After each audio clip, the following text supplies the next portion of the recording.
So, question 6. What have you learned about technologies from the process of constructing this product? So I'm going to talk about the actual equipment I use, such as my camera, tripod, mic. Then I'm talking about online services I use, such as SurveyMonkey, Blogger and YouTube, which help me either research or get the product out there. So the equipment we use for the actual opening sequence goes as this. This is the main shooting camera we use, and it's very different from the actual camera we use in our preliminary task. Now, the reason we picked this because the body and the lens are two separate things, so allow for much more flexibility. Such as this lens, for example, has super shallow depth of field. Being 50mm is also a wide angle lens and resembles traditional 35mm lenses they use on actual films. Now also this thing has a large LCD display, allowed full manual settings, so allowed us to change ISO, aperture and shutter speed depending on what we need it to be, and also we could change the lens on it to another one, such as this. Also it had a shoe mount, so we could put a microphone on board, which I'll talk about in a moment. So the next piece of equipment I used was the Rode Video Mic. Now the reason I picked this was because it's a shotgun mic, so I only picked up anything in the front of it, such as the camera at the moment. Secondly, it can be mounted direct to the camera. Third, it was very easy and simple to use, such as a simple battery and a flick of a switch, and it's on. I even had an option for, if it was windy, you could flick it up to 80 Hz. This allowed for more crisp audio, and it's better than the onboard microphone, which I'll now demonstrate to you now. So you're currently hearing me on the Nikon D5300's onboard microphone, and it is focused on the tripod at the moment. So I'm currently using the Rode Video Mic, which is mounted on top of the Nikon D5300, and it should sound much more clearer, much more crisp, as it's only facing one direction and picking up noise from that direction. Other bits of equipment I used include this Rode boom pole, which allowed me to get tricky shots from far off distances by extending the pole and attaching the microphone, which is now mounted to the top of my camera. What I did was just hold it like this and allow me to pick up audio from far off distances.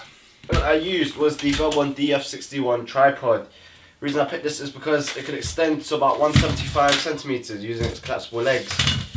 Another reason was because it had very smooth pan and tilt. So tilt, and I can also pan if I unlocked it like this. Also, it could act as a dolly, so if I did this, up with the camera mounted, and going down, very smooth shots. Also had a quick release plate like this, which allowed me to mount the camera on and off without having to go through of screwing it in and out. Also, just to compare the quality of the two cameras, here's the Panasonic SD600 filming the sofa where I was sitting along with the tripod. And now here's the Nikon D5300 also filming the sofa with the tripod on it.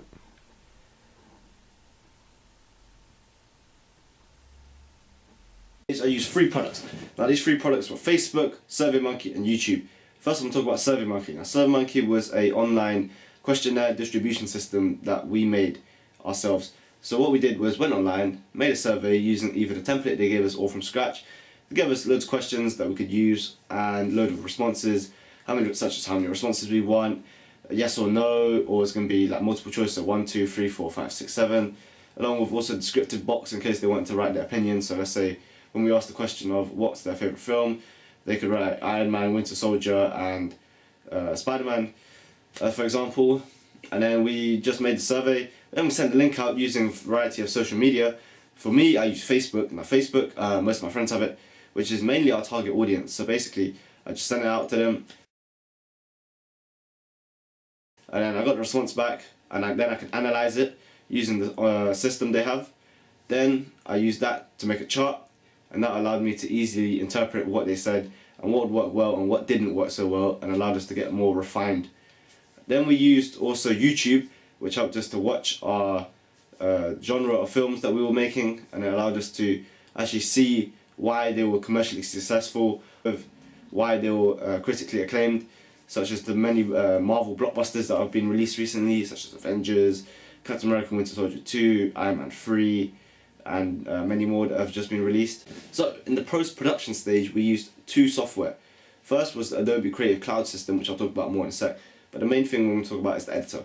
Editor was Sony Vegas. Now the reason we use Sony Vegas is very easy to use. Both me and Carl have experience of using it, and it's very easy, just drag and drop and piece together.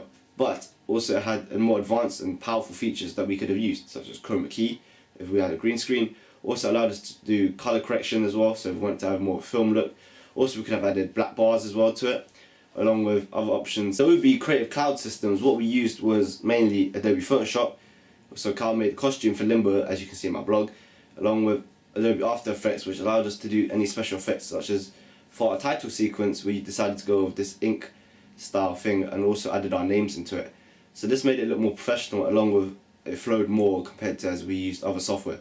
Because After Effects is mainly for special effects and it is the industry standard, so it allowed us to create a very professional and refined image for our opening scene. For distribution we used YouTube. Now YouTube is the most popular video sharing website currently out. It's very easy and it's very fast to use. All you have to do is make an account, just upload your video, wait for it to upload, and it'll be there for the world to see. Now for us that's very easy because me and Carl both have experience of using YouTube, as we do upload videos ourselves. So it's very simply a matter of just going on the channel and uploading it. And after we upload it, we just send the link out to people and we get our feedback on it.